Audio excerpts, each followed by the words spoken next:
it's a privilege to lead. And what that means, and what I mean by that is, it's an opportunity and not everybody gets to do it. And so when you do get that opportunity, you can't take it for granted.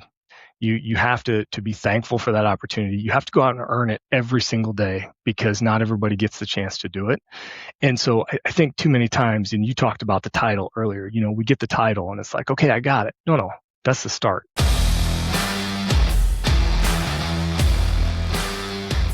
Great parks and healthy landscapes are the products of strong leadership. This show is dedicated to helping you become that leader. This is the Parks and Restoration Podcast. We're on a mission to help you leave a legacy of healthy ecosystems, quality parks, and future generations of people who care about the natural world. Find show notes, links, and other information on our website, parksandrestoration.com. And now, let's get to today's episode. Hello, everyone, and welcome to another episode of the Parks and Restoration Podcast. I am Chris Lee, your host. Joining us on the show today is Matt Doty. He's the head of operations at Bartlett Instrument Company and the founder of PTL Consulting, LLC. Matt brings a fascinating, battle-tested perspective to leadership, having served a distinguished 20-year military career in the Iowa National Guard, where he held top-tier senior leadership roles, including First Sergeant and Command Sergeant Major assignments. After retiring from the military, he successfully transitioned his high-stakes leadership principles into the corporate world, serving as the Executive VP and Chief Operations Officer of Wheaton Companies before stepping into his current operational role. Matt holds an MBA in Strategic Leadership from TUI University, is a proud graduate of the U.S. Army Sergeant's Major Academy, and is the past chair of the Board of Governors for Leadership Iowa. Beyond the boardroom, he's deeply embedded in his community, serving on his local school board and the Lee County Veterans Affairs Commission. He's a champion for veteran hiring, a dedicated father, and a leader who passionately believes that leadership is a privilege, not a rank, that you have to earn every single day. Matt, welcome to the Parks and Restoration Podcast, man. Chris, thanks for having me. And thanks for saying all those nice things about me. Sure thing. And I'll note too, also, we're joined by Teli Van Ricky. She is the Director of Operations here for Parks and Restoration. And so she was actually the one that connected us through some of you guys' overlapping circles. And she's the one that brought all this together. So Teli, appreciate you doing that. Thanks for letting me join your conversation today. Absolutely. All right. So Matt, you spent 2 decades in the Iowa National Guard. You held senior leadership positions like Command Sergeant Major. Give me a little bit about what you learned from leadership and how that experience and then, any other life experiences helped kind of develop your leadership mindset that you bring forward today. Yeah, Chris, I guess I would just start with, I had the privilege to serve with so many great leaders, and not that I didn't have some bad ones also, right? But most of them were so great. And I always was blessed to be put in a space with some great leaders. And that allowed me to just grow as a person and professionally. And so I guess, really it was just the opportunity to be around leaders. I mean, I've heard people say that the military is a leadership academy. And I would completely agree with that, right? Like we start training them from, even the age of 18, 19.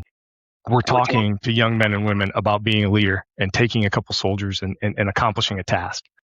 And so, for me, that mindset of being in that environment, being around great people, great leaders that just want to serve their country, right? Doing that helped grow me as a leader. And then I think, I think to finish answering that question, it's, I grew up in a system that said we have a set of values, and those Army values are how we're going to do everything, right? And so when we do that and we live by those values, it allows us to be successful. And so I think, when I look back on my transition into the civilian workforce, one of the things when I get the opportunity to talk about it is I talk about how I found a company with a value set that was similar to what I had in the military, which was what was going to allow me to be successful. And so it may not have been the exact same value set, but it was one that I said, I can be successful in that based on how I've lived my life and my time in the military. And so, again, I would go back to it's just being around great people. Yeah. So I hear this come up pretty regular, and I really need to dig into it some more. Maybe that'll be an episode for the future. But this concept of values, what was it? Like, what were the values, or what was it about just the fact that the military was such a value-based organization, or at least your experience with it was, that drew you in, I guess.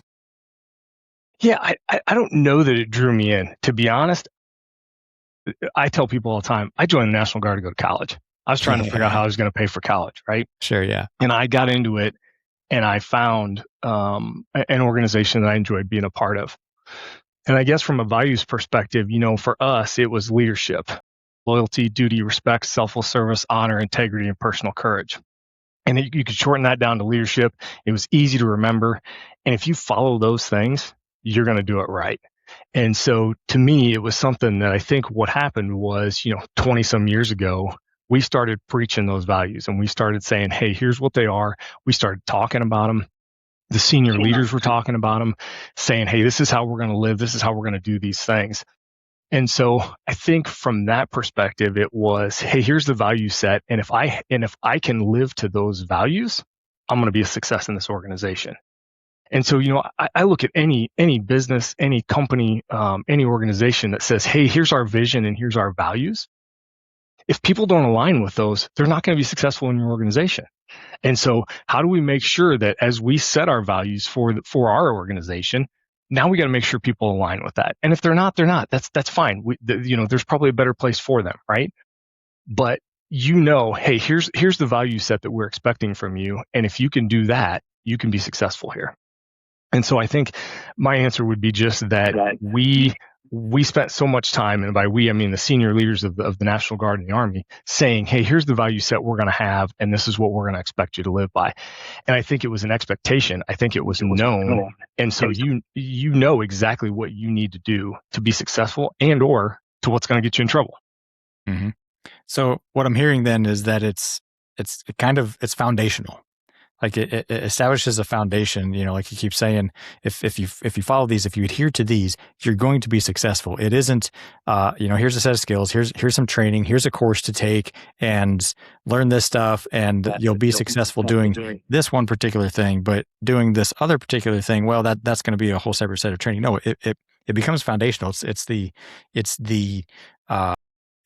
soil upon which the whole ecosystem grows, right? And then this is how I approach leadership through the lens that I see everything is, what are these universal principles that we can glean, that we can lock into, that just once you have those in place, everything else takes care of itself. And it sounds like that's what you're finding then in a value-driven organization has that. Yeah, I would agree. I mean, your analogy is great. I mean, it is the foundation, right? It's where we start with everything. I mean, we're teaching young men and women in basic training, hey, here's the value set. Here's the expectation, right? And so, I think it starts there. To your point, I can train you on what I need you to do next. I can teach you how to have a specific skill. But if you can't live by these, you're not going to be successful in this organization. And so, one of the things that I love about the military is if you have no idea what it is you want to do next, the military is a perfect spot for you, because they will train you to do what it is you need to do today. And if you still don't know what you want to go do, guess what? You can keep progressing. You can stay there. They'll train you to do the next thing. And so I think, to your point, it is the foundation. It's where it starts. And if we can all come to an agreement that that's where we have to be, now we can grow from there. And now we can say that's just what the minimal expectation is that we can live those values. But some of the leaders that I saw that were not successful did a whole lot of talking about those values and not enough living them. Yeah. So let's dig into that a little bit. I know you touch on that a little bit in some of the talks that you give of people watch your feet and not your lips. And so I think that's kind of what you're alluding to there. Explain that to me. And what lessons can leaders, whether they're in the field of parks conservation and natural resources, or really any field out there, take from that lesson there? Yeah, I mean, you said it, right? They watch your feet, not your lips. And I heard that quote here a while back when I was preparing for a presentation, and it really lines up with something I talk about, which is I use the acronym BMW, right? Behavior matches words. Does your behavior match what it is you're doing, or are you as a leader just out there talking? Because they see it. People see it. And so I look at, I can give you an example. I was at a wedding a couple years ago, and we had a whole bunch of issues, and so the bride ended up in the hospital, right? So we're trying to figure out what we're going to do. And this wedding team that ran this venue did a great job helping us out, feeding people, we're making things happen, right? And ultimately, at the end of the night, we actually got them married. It was great. And at the end of the night, that team came up, and the wedding party says, "Hey, you guys have done such a great job. We want you to come out and dance with us." And it just so happens the number 2 in charge said, "Hey, you go. I got to go clean up some stuff in the bathroom." And the owner said, No, you go have fun with the wedding party. I'm going to go take care of that." And so one of the things I always talk about is can you imagine the next time she says, "Hey, can you go take care of this for me?" You think she goes, No, you go do that. No, she says, "Absolutely. I'm going to absolutely go make that happen because I know you're willing to go do that." And so for me, it's about your culture is based on how you live and what you do. And so you can talk a whole lot, but unless you're living it and unless they're seeing it, I always say, the culture is what the leader does. So if you're not out there doing it and living it, it's going to be a problem. And so I just think you have to be the example. You have to be the individual that your behavior matches what the things that are coming out of your mouth. And so if you can't do that, unfortunately, you're creating to that negative culture. You're adding to folks that say, well, why do I have to, live by those values? Because, hey, the leader doesn't do it, or that's not part of what that person does. And so I just think it's a big thing that you as the leader set the culture. And look, none of us is perfect. So we all make mistakes, right? But that's also an opportunity as leaders to say, hey, that was on me. I made that mistake. I'm going to be better next time. And so, yeah, for me, it is, they're watching what you're doing, not so much what you're saying. And granted, the saying stuff is important, right? That we're the ones that set the vision. We're the ones that provide the guidance, but we also have to back it up with our feet. This is a good segue. I actually was at a leadership book club this morning with one of your employees, and I didn't realize that she was talking about you. But she was talking about how you come in every morning and you specifically call everyone by their name and you say hi to them and you make them feel very good just every day. And that really opens up the relationship building and feeling good. And so I see that you're modeling what you want to see happen in the workplace for everyone else there. So nice example I learned about you this morning. So thanks for doing that for your staff. Yeah, thank you. Listen, I don't know, what is it? Stand on the shoulder of giants, right? Like I had so many awesome leaders that put me in the right positions and taught me those things. And when you think about it, I can't remember where I got this, but I was at a conference. I think it was the Iowa Employment Conference a couple years ago. And a gentleman was talking, and he was talking about the staff coming around to your tables and filling your water. And he said, how many of you have noticed what their name is and said something to them, and called them by their name? And he talked about how important that was. We all love hearing our name, right? And from that point, again, I'd probably learned this earlier in my career, but wasn't smart enough to pick up on it, right? So, but from then on, I have made it a point to say, hey, I know what your name is, and I'm going to call you by that because I want you to know that's important. The reality is we all want that. It's important to me when somebody does it to me. So I'm like, all right, I got to model that. I got to do that. But I appreciate that. Thank you. So I want to dig into that a little bit because this is somewhere like I'm trying to get into a mindset of like questioning all the cliches or like the things that, just like seem like, yeah, oh yeah, that's right on the surface, but upon deeper inspection, you start questioning. So I'm trying to bring this questioning. This, like, I absolutely believe in the idea of, don't ask your people to do anything you wouldn't be willing to do, and and like lead from the front and all that kind of stuff. But where do you draw the line? Because obviously there is different roles within an organization, and say the executive director is in a different pay scale, is in a different position on the org chart versus, say, the frontline employee that's just out there on the line, or the field staff person, and even in the military, obviously the military is known for its hierarchy.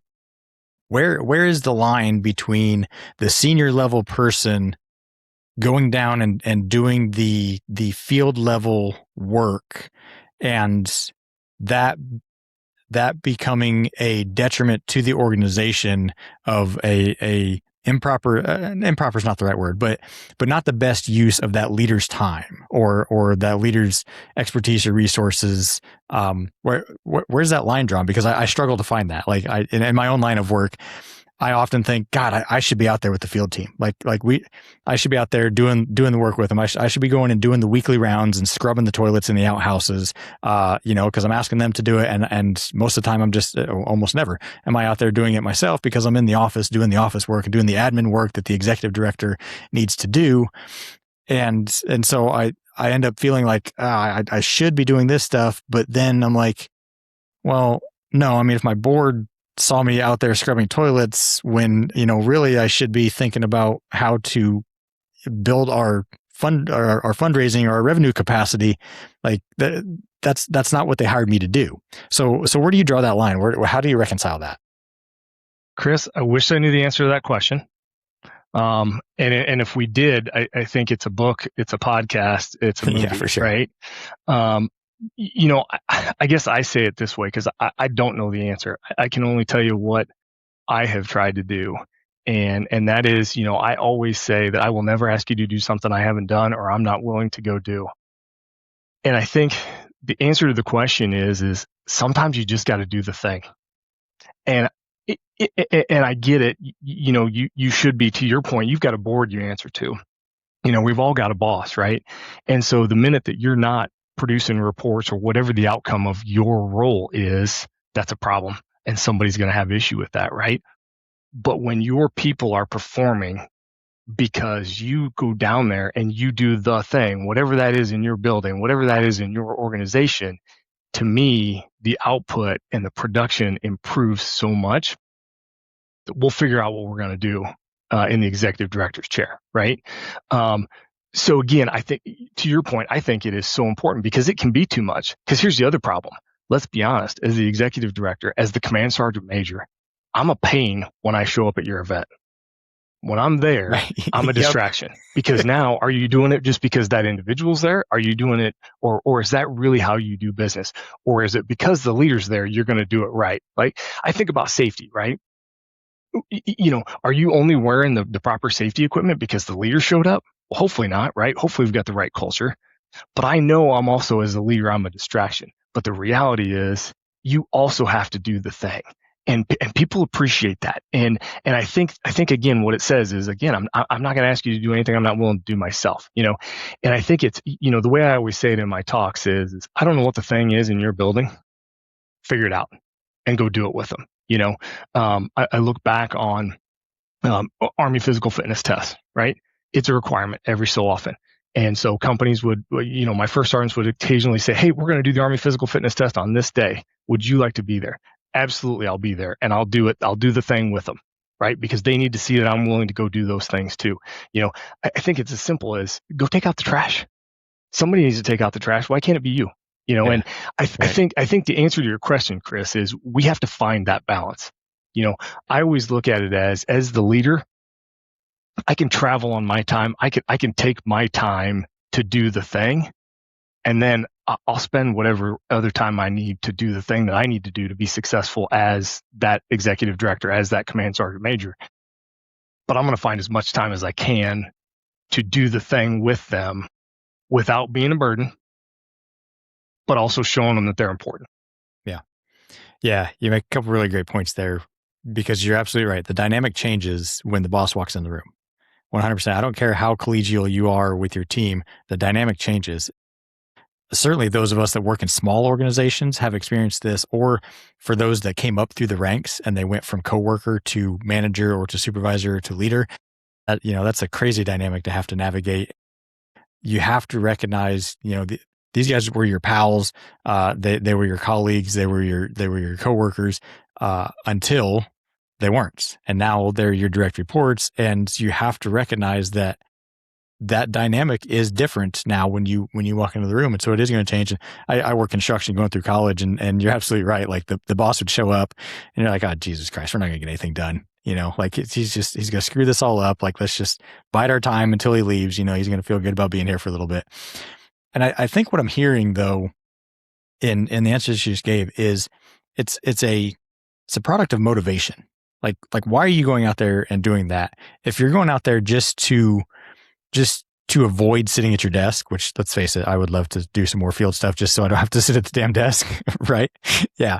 And if that's what it is, maybe that's all right. But your board or your boss might look at that from a different perspective. But if you're truly doing it to go out there because it's empowering your team, because it's building that camaraderie up and down the org chart, if it's there in service of your team, to show that, look, we are in this together. We are a team. This isn't just me standing on high, barking at you and saying, go get this thing done. I'm in the trenches with you, and I will be in the trenches with you. And I'll be here at least enough to know that, God forbid something comes up and you can't make it in and something's got to get done. I got your back. I'll be there. And if that's what you're coming into it with, I think that's a very different situation. And any boss that's worth half the anything is going to look at that and be like, oh, that's a value to this company. That is a value to this organization. Absolutely. You should do more of that. And I think that's at least where I've come from. It is why am I doing it? And if it's coming from a place of building that organizational capacity and building that cohesion, that's a very different thing than just, trying to kill some time because you're trying to avoid the thing you don't want to do, or, because some talking head on a podcast said you should go do that. Yeah, I agree. I mean, I think as long as it's not for show, to your point, right? I mean, because listen, people see that and people know that. If they know exactly, the leaders just, what did I hear the other day? Dakota Meyer, Medal of Honor recipient, said something to the effect of, there's do as I say leaders and do as I do leaders. And he said, do as I say or dead. This generation's too smart. And I thought, man, I probably screwed that quote up, but it's something like that, right? And I think as long as you're not out there for show, right? You don't have to be the best at whatever it is they're doing, but knowing that you're willing to go out and do it and be there while they're doing it, to me, and seeing that first line leader excelling, right? Seeing what they're able to do with those young personnel that they have on their team, right? Or the team that they have. I think that's huge. And it gives you an opportunity to see what's happening in your organization. It gives you an opportunity to see what the culture is in your organization. And again, I think it says, I used to always tell my leaders, we need to tell our people why whenever we have an opportunity. And when we can't tell them why, when there's some time crunch and I just say, hey, I need you to go accomplish this, then in my head, I hope they say to themselves, right? Like, I know he normally has my best interest at heart, and normally he tells me why. Clearly, there's a reason he doesn't have time to tell me why. I'm going to go execute because I know he has my best interest at heart. And so, I think it's the same thing. I mean, as long as you're down there with the best intentions of doing the thing, being part of it, and I also tell them, hey, maybe you can't do the thing. Maybe it's too technical. Stand there and talk to them. Find out what's happening, because again, I think you find insight, you figure out what's happening within your organization when you're able to do that and see those things. And I think you mentioned too, Chris, I think one of the things that it does is it tells you what's happening in your organization. I learned so much from being out on the ground in the military and seeing what my soldiers were doing that I could take back to the boss and say, hey, look, here's what's happening out there. Here's the great things going on. Here's the things that I'm a little concerned about. We probably need to be talking to our leaders about. Yeah. And that goes both ways. One, you're passing it up the chain, and so you're giving your leaders an opportunity to affect change within the organization and have the organization function at a higher level. But then it shows the people below you, the people that you're leading, that you care enough to try to, break down the barriers or to give them the opportunity to operate at a higher level, and in the process, everybody wins. Versus, you're not going out there and you're not seeing what it is that they're dealing with, and they're just out there dealing with it, and they get in that concept of learned helplessness, right? Of like, oh, this is just how it is. Nothing's going to change. I just put my head down and just keep on grinding. 4:00 will be here soon enough, and I get to go home. Like, and you see that, especially like government agencies and the agencies that have the biggest bureaucracies, where like even the little things just don't get fixed, right? And it's that learned helplessness, and it just destroys culture. I want to pivot here a little bit. One of your other concepts is in one of the things I look at is in ecology. management is never done. Like there is no end state, right? Like I go out there and I do a burn on a native prairie, and I'm like, okay, the property's managed, and I walk away forever. Like it's not going to stay in that. Like change. I just did a leadership program this morning, and one of the things, it was out in the woods, and one of the things I talked about is how these woods that we were sitting in have changed just in the last 100 years. Like I could see these great big oak trees, but they're completely surrounded by a bunch of maples. And I'm like, well, if just by what I see here, I can tell this was an open area at one point, and now these maples have come in because nothing was done. And the question was, is doing nothing a management strategy, right? And so I went back just out of curiosity, and I looked at the aerial photographs, and you look at 1930s, and there's you can see the big oak trees, the canopies of the big oak trees, but there's nothing else there. So like you go and you do a thing, and then you don't just walk away. Like you got to come back. It's just like working out. Like, you go and you push some weights a little bit, and then you're like, oh yeah, okay, I'm in shape now. Like, no, that's, Telly's going to resonate with this. She gets up at like 3:30 in the morning, goes to the gym every day. But it's an everyday thing, right? The concept that you bring forward is this concept of I've arrived versus still learning. Walk me through that, because I thought that was fantastic. Yeah, well, I've listened to the previous podcast, so I know how much of an animal Telly is working out. So I'm striving to be better. I'm decent at that, but I'm striving to be better. Yeah, I love talking about this. So I had a friend who basically was kind of towards the end of his military career, right? And he's trying to figure out what's next for him. And another guy he's talking to says, "Hey, well, are you going to retire soon? What are you doing?" And and my friend said, "Well, listen, I still love leading soldiers. I still feel like I'm a benefit to the organization. Like as long as I can keep doing that, I'm probably going to stick around for a few more years." And this other guy said, "Man, you're looking at that all wrong. This is about you and what you want." And so I use that guy as this guy that is the I've arrived leader, right? Like they see this position they want. They've been watching it, and eventually they get into it, and they're like, "Okay, I'm good. I can coast. I've made it to the top of the mountain. I don't have any work to do. Like life is good. I've been watching this person get that position for years, and they don't do anything." And the reality is, it's such a detriment to your organization, right? Because that individual, the opposite of that is what I call the I've arrived leader. And so that I've arrived leader is the individual that says, okay, hey, I made it to that promotion, that next peak, whatever it is, but is able to look out and says, hey, first off, I know I don't know everything. So I got a lot of work to do. I got to keep learning, right? And then what can I do to bring people that are down at that next peak below me and bring them up to the peak I'm at, right? So I love talking about this concept of I'm still learning leader rather than I've arrived leader. And, to me as a leader, it never stops. And I think you mentioned this. You never stop growing as a leader. What's the next thing you need to get better at? And one of the things I also talk about with this is I feel like I'm still learning leaders are people who know they don't know everything.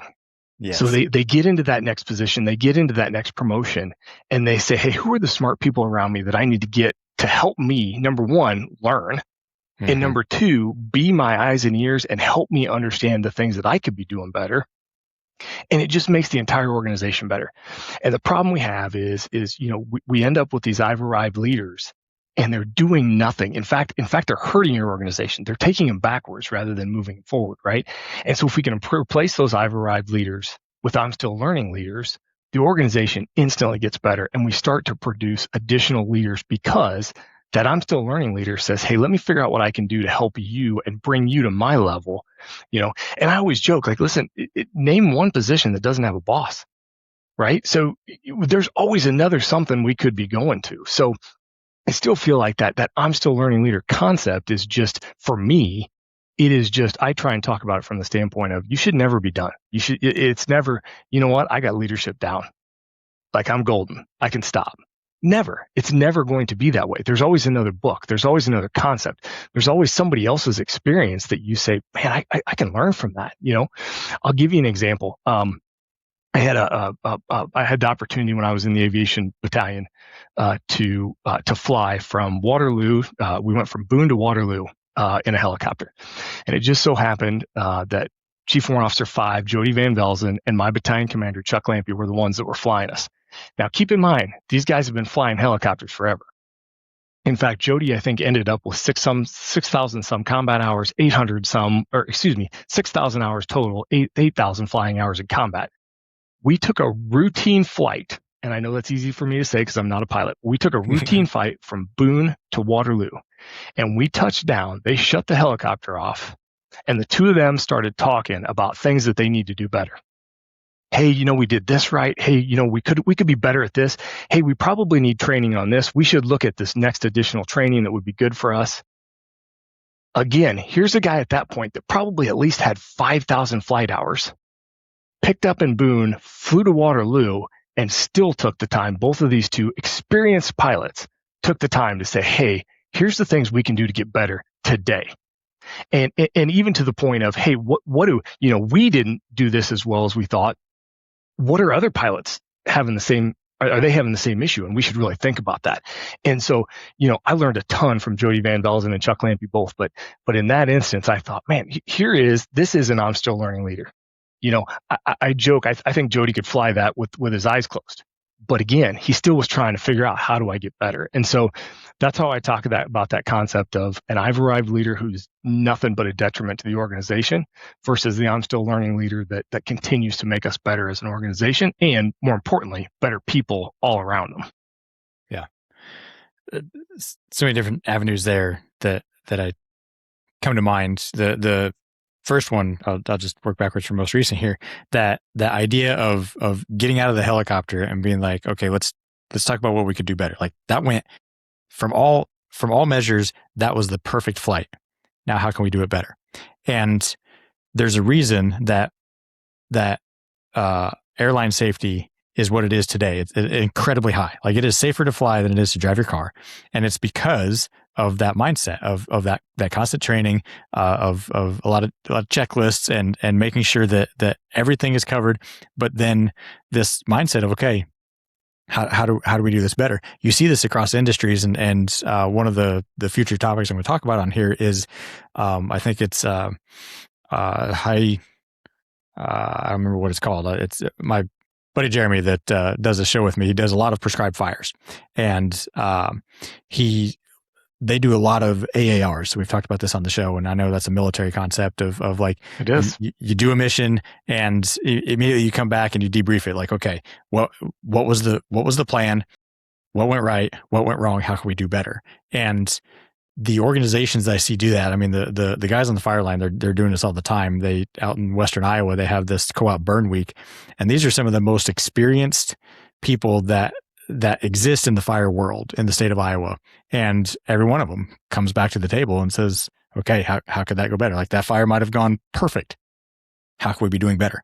And it's that endless mindset. This concept of learning leader it's almost a forced humbleness. Like if you adopt that as a value, like you can't not be humble. Right? Because now you're constantly going to be looking around like, okay, somebody is better at this than I am. Somebody knows more than I do. How can I reach out to them? There is no end state. Getting back to like Simon Sinek talking about the infinite game. There's no end goal. Like there's no you've arrived, right? And David Novak, the past CEO of Yum Brands, I was Taco Bell and KFC and stuff. I listen to his podcast a lot, and I think he wrote this book, Take Them With You. And it's that same concept of you reach the mountaintop. Now it's like, okay, how can I bring some people up here? And now what can I continually do better? And I think his latest book is called The Learning Leader, or How Leaders Learn, I think. And that's one of his big concepts is like, you never, ever stop learning. And the best leaders are perpetual learners. And so I think you're really onto something. And the last thing I'll touch on that very point is this concept of I've arrived often is tied to title, right? So like, oh, I got the CEO job, or I got the manager job, or I got the sergeant position, or whatever it is. But titles are artificial. Like titles are just a construct. So what is it? What have you actually arrived at, right? And so just possessing that title, like, some records burn up and the title doesn't exist anymore. So that's just an artificial construct. So you haven't arrived at anything if you don't have the mindset then to apply of like, okay, how am I then taking my position to the betterment of my team, and how can I be perpetually getting better? So I absolutely love love that concept that you espoused there. Yeah, I love the humility piece. I hadn't thought of it from that perspective, and I really like that because, to your point, if you're not humble, you think you get to a point where you know everything. And so as a leader, I mean, humility is so important. And yeah, I mean, I would tell you, it's interesting. You talk about titles, right? And one of the things I used to write a note when my soldiers would get promoted to that next rank. And one of the things I used to love to put in there is, first off, I'm proud of you. Great job getting to where you're at today. But now I need you to go earn that. And I need you to earn it every day. And I need you to get better every day. And it's not about you. It's about those that you serve and those that you lead. And so, not just like, hey, to your point, you haven't arrived. You just started. And then, exactly. Yes. Now and you're not just doing it for you. You're doing it for those that you serve. And so I think those are both great concepts. I love that. That reminds me of when I started my career. I came out of college and I didn't really have any references because I didn't have any job experience really. And I had applied for this job and I'd used one of my professors as a reference. I figured he could speak to my work ethic in class, And it turns out the conservation world's pretty small, so everybody knows everybody. And he was a highly respected person inside the conservation world.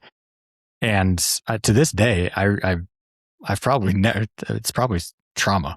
But he's like, yes, I'm going to give you this reference. Don't make me a liar. And that has stuck with me ever since. Like this guy is sticking his neck out there. He's vouching for me, even though, I recognize that he's had me in class, whatever, 2 years or something like that. And I'm like, you're right. Now I have to go and prove him right. So it's not that I've arrived. I've just started. So I like that a lot. Teli, you got anything to add here?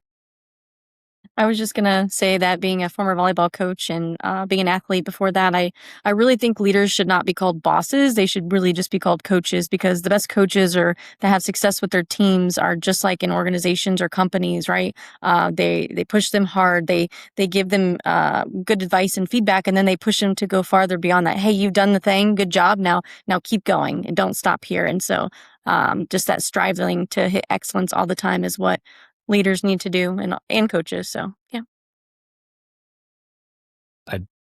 I'm glad you bring that up, because earlier I had that thought of high performing sports people. Like they come at it with the same mindset of they're never done. Like they're perpetually improving. And I was just hearing somebody talking about I think it was Kobe Bryant, and they said that he was always the first to show up, and he'd be out there. He it's not so much that he would outwork everybody, but he knew that even though he's this star player, there's something he could be working on. There's something he could be getting better at, and he brought that ethos to the entire team, and that there's a ripple effect to that, right? And that it helps everyone around you become better if you're getting back to that modeling thing that we were talking about earlier. So there's so much value to that. I love that you bring that up. Yeah, I have a slide that I show in my leadership presentation, and it's Peyton Manning. Mm-hmm. He's from I don't remember when it was the Broncos or Colts, but either way, it doesn't really matter. But he's rehabbing an ankle, so he's gotten his ankle in a cold or a hot tub, and he's got his helmet on because on the other side of the wall they're practicing, and so he's listening to the plays being called, and he's got his iPad. And he's watching plays, he's watching video, And one of the things I talk about is I said, can you imagine being some rookie or somebody that really isn't a leader on that team that comes rolling in there thinking they're going to rehab an ankle.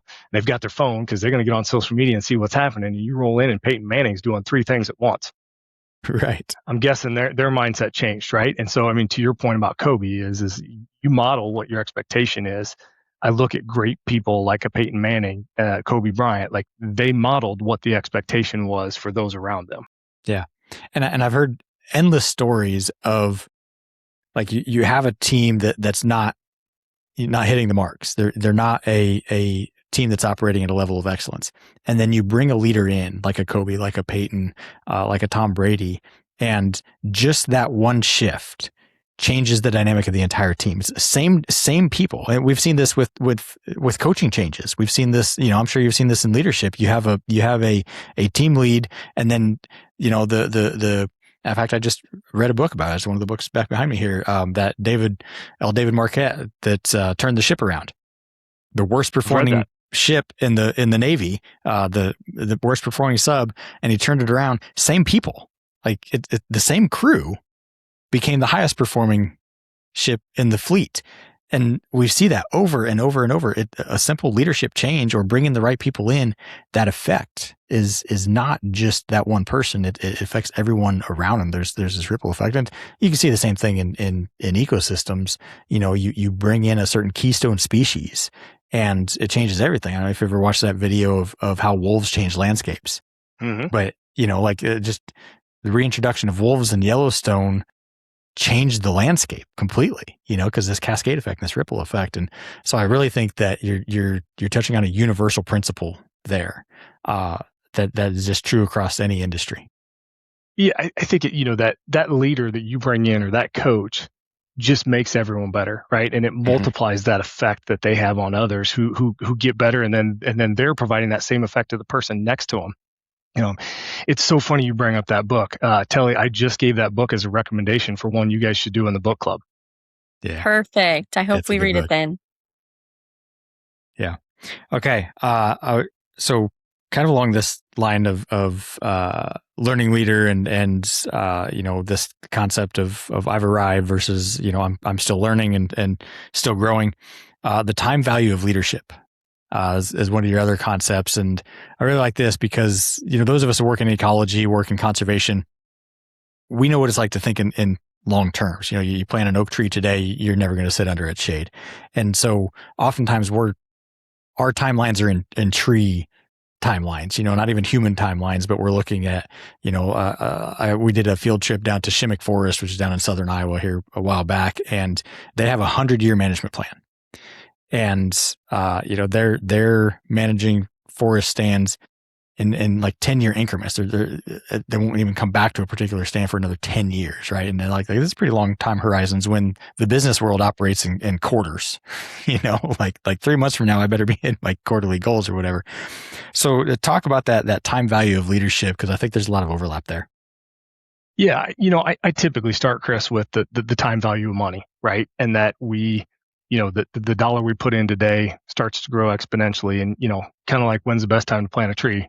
20 years ago, second best time today, right? So Same thing with money, right? The sooner we get it in there, the sooner it starts compounding, the sooner it starts getting even better and better for us in the long run, right? So the things we do today are so vital to what happens in 20 years from a financial perspective. The same is true with leadership. If you invest in your leadership today, you read a book, you listen to a podcast, you do something that makes you a better leader today, you have a conversation. When you do that, you're a better leader tomorrow.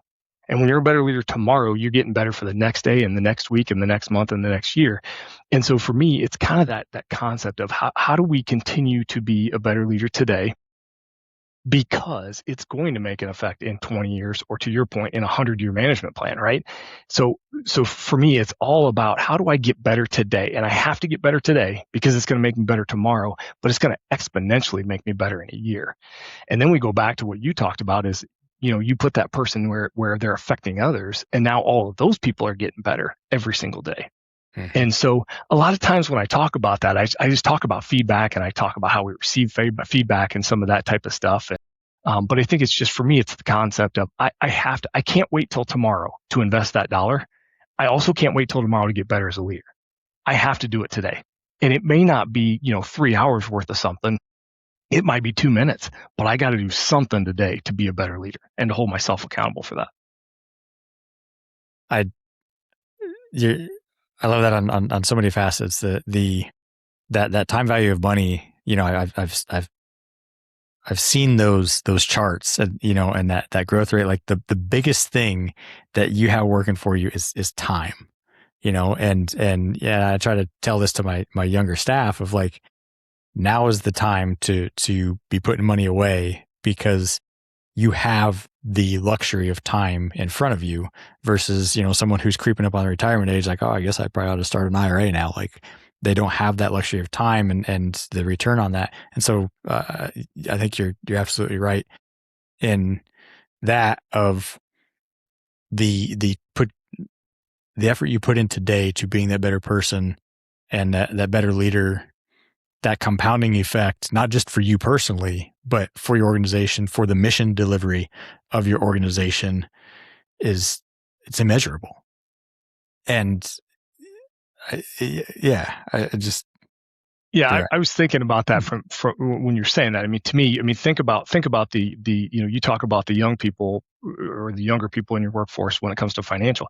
The same is true for that leadership, right? You take that first line leader, like we would call them in the military, you get them to be a better leader today and tomorrow and the next day. What happens when they're a command sergeant major? They're phenomenal, right? Because they've learned to get better every single day. It's no different in the civilian world, right? We take a construction or a conservation officer, we get them to be better today at a 22, 25-year-old, right? What happens when they're 35? They're now doing phenomenal things for their organization, plus affecting all those around them. So I love that concept. Yeah. I mean, I was talking, I don't know, some time ago, about this in terms of that, bringing up a new generation of fire managers, so my buddy Jeremy out there in Western Iowa, and doing the burn week that they do. And it's both a cooperative thing to, get more acres burned, but it's also a training thing. And it's cultivating that next generation of people that are going to, at some point in the not too distant future, be the ones that are tasked with managing these lands, because you don't just manage the lands now and then walk away from it. Like it's an endless game, right? It's an infinite game. And so it's an absolute necessity to be cultivating that next generation. And it's so easy though for bosses and managers, and I use those terms intentionally, versus leader, to look at their team as a means to an end. Like human resource, like they're a resource to be extracted, to be used towards an end, right? Like I hired these interns to come and clean my toilets on Fridays because we got to get them clean for the park this weekend, right? There are people coming into the park this weekend, and that's what they're here. Go out and do the work, and don't question. Like you're paying your dues. Like how much more work is it to just do something that helps them develop as a leader? Because, and I've talked about this previous podcast, they're going to go off to some other organization and they're going to bring their time and talent and experience, good or bad otherwise, to some other organization to affect a resource somewhere else. Maybe it's your organization. Like maybe they become staff later on. So like you'd be doing a disservice not developing them. And so often that's easy to overlook. And I mean, I'm guilty of it myself. Like, this is why we hire interns, and this is why you have grunts in the military. But no, I really do like that concept. It's not unlike I was just last week. I think, Teli, I sent you a quick little video to throw on social. Like we have this weekly run club at work, and it's a couple of my coworkers, and it's like a public invite. After work, come run with us at the trails at our preserve. And it's summer and it's hot and I hate running. I've been running for a couple of years, but I still hate it. Like I loathe running, but I do it because I look around me and I see all the people either that I know that are, part of my life, or that come to my parks that don't have the capacity to do what I know they want to do. Maybe they're a little out of shape. They got some health problems or something like that. And like I know they want to be splashing in that creek with their grandkids, but they can't. They're not going to climb down that steep bank. I will not be that person. To not be that person when I'm 70 means that at 44, I better go run them damn trails, right? That's the cover charge for having the life that you want later on. And then the same thing applies, in all facets, but certainly in this. And so I think I don't know, I'm totally off on. I don't think anyone really loves running, but I mean, don't you just feel really good after you've done it? You're like, I've done something hard, and it's really gratifying. And so especially when you do it with a community, it feels really good. So I think that's what you're alluding to, like do something together, do something hard together, and it really creates kind of a bond with your team. So I think that's awesome that you do that. Yeah, listen, if you want to build a team, do hard things together. Like that, plain and simple. Yeah. I mean, you look at deployments, when soldiers and companies leave to go on deployment, Like they come home as well-oiled machines, right? Because they did hard things together. And you know, it goes back to being a leader though, Chris. You're a leader. You're out there because some people need to see that Chris is out running. He's not just talking about this thing that's out there, right? And 2, it's for you. You're getting better as you know, doing it. And 3, you know what? When was the last time you felt good about something that was easy? You know, Really? like I work out, and in the moment, I'm like, this is dumb. But you know, somewhere in the middle, I'm like, man, I'm glad I did that. And boy, I'm glad I challenged myself. And to your point, Chris, I mean, I see what's happening out there. And for me, you know, I turned 50 this year. And so everything is, what's it going to be like when I'm 60? What's it going to be like when I'm 70? And I'm pretty sure I'm not going to do as many things as I did at 50 and 40, but I'm damn sure going to try. Yeah. Yeah. That's the cover charge you pay for, you know, for that life you want to have later on. I like that a lot. All right. So I'll start winding this down a little bit. I always ask this question: what is, we can call it a parting thought. I've stolen this question from Tim Ferriss, who I like to listen to. If you could put one message on a billboard, say for all upcoming or aspiring leaders, or everyone in general, to see, you know, what would that message be, or what's a takeaway message that you would like to leave with the listeners to the show to hear today? Well, I mean, first off, there's been so many, and I've listened to some, you know, some of the answers to this, and boy, people have some great concepts. And listen, I am not the smartest guy in the room. I can tell you that. I have been around so many great people that have produced what I am today, and I don't know why, but I kept getting put with great command teams who just taught me to be better. But I think for me, Chris, I think it's to think about, you know, again, it's my leadership philosophy, so maybe that's selfish to say it, but I think it's a privilege to lead, and what that means, and what I mean by that is, you know, it's an opportunity, and not everybody gets to do it. And so when you do get that opportunity, you can't take it for granted. You have to be thankful for that opportunity. You have to go out and earn it every single day, because not everybody gets the chance to do it. And so I think too many times, and you talked about the title earlier, you know, we get the title and it's like, okay, I got it. No, that's the start. So I think when we think about that privilege, and then, you know, I think about that privilege and those concepts of what I need to do to continue to earn to be a leader, right? And then my great friend Chris and Teli said, you know, the other thing is you never get there alone, and that's why it's a privilege. And I completely agree with that. Is I think we are all a product of those around us that have poured into us. And so how do we, you know, if we can maintain that leadership is a privilege, then we're going to work on it every day. We're not going to take it for granted. We're going to be thankful for it, and we're going to go out and be better for those we serve. And I think that's the takeaway, right? Is one, it's a privilege, and I try every time. It's not those I lead, it's those I serve, because that's the reality. You serve those individuals. Yeah, they work for you. Yeah, you tell them what to do because you're the leader, but the reality is it's those you serve. And when you have that mindset, you're going to be humble, to your point earlier, and you're going to continue to get better as a leader every day. That's good. I don't know if I can add anything of value to that. I like that on so many facets, but I mean, you're right. I love that you never get there alone, you know, and I think for me that hits home a little bit, because I have noticed that being in a leadership role can feel pretty lonely. You know, and that like, you're right. You are there to serve. As you go up an org chart, it narrows, you know, and there isn't peers along the same level.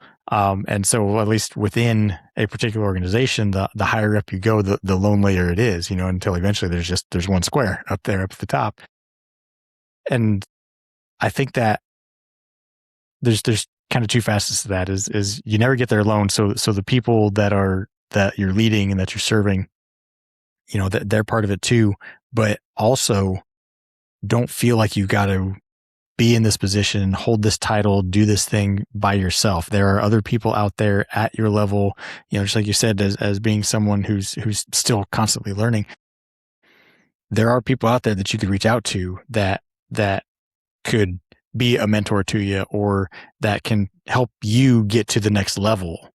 And, just don't lose the sight of that, of feeling like you're just all isolated here, because, that's a very dangerous thing. And I see that sometimes people in leadership roles, they just kind of feel like they're just charging along all by themselves. And this is why I love having these conversations, is like, here's 3 leaders on my screen with me. And like, we're in this together, right? Like we're dealing with the same stuff. We're struggling with the same questions. We're trying to be better together and learn from each other. And, that's what I want to provide via this podcast, is this concept of leadership can be a lonely endeavor, but you're not alone, and, reach out. So I guess that brings me to my last question. If somebody wanted to connect with you, learn more about you, the programs that you're part of or things like that, where would they go to find that? Yeah, my email is matt@privilegetolead.com, or they can find me on LinkedIn. But yeah, reach out. Absolutely. Leadership is hard, but leadership can be a team sport, right? And I think back, my battalion commander and I, when we were deployed, there were many times we felt like we were on an island because we were making decisions and we said, hey, we know this is in the best interest of these 500 soldiers we're leading, right? But they weren't popular decisions. And so we could feel like we were on an island. And, at least we had each other, and we were able to say, hey, no, boss, we're making the right decision. We're doing the right thing, even though they may not see that yet. But it is a team sport. And so I think the better, I love that you said that concept. It is how do we get out and help each other be better? And there's somebody struggling with the same thing that you're struggling with in your organization. So find a podcast, find a book, because there's some insight there. Call a buddy. There's some insight there that you go, I haven't tried that, and that might work in my organization. So anyway, I love leadership. I know you and I, Chris, I think, and Teli also, we all kind of identify as leadership nerds. I'm the same way. I feel like I've been a student of leadership for, my whole life. Probably not when I was under 20 because I was too much of an idiot. But, since then, I feel like I see leadership in everything, right? And so I try and grasp those concepts and see what's out there and how do I get better? And then how do I translate that to other people? So if anybody does want to reach out, please, Matt@privilegetolead. Love to talk to you and see what we can do together to be better. Yeah. Thank you, Matt. I do appreciate you joining on the show. And I love that concept of leadership is a privilege. And so I will put your contact information in the show notes before we close down. Teli, anything to add or close out with? Nope. I just also love your philosophy of leadership as a privilege. And I think that is why I wanted to connect the two of you. So thank you for coming and joining us. And hopefully you guys can continue this connection and, lean on each other when you have a question or something comes up. So thanks a lot. Yeah, I appreciate it. It's absolutely been my privilege to be here. So I appreciate the opportunity. Absolutely. Thanks, Matt. And for everybody listening, now you kind of know why the tagline of this podcast is Better Leaders, Better Parks. This has been the Parks and Restoration Podcast. If you are in the parks, conservation, natural resource world, know that I certainly do appreciate what you do, and I will talk to you soon. Take care. You can connect with us and other outdoor leaders by joining the Next Level Leadership community at parksandrestoration.com. Please subscribe wherever you're tuning in and follow Parks and Restoration on Facebook and Instagram. Thanks for listening, and thanks for all you do.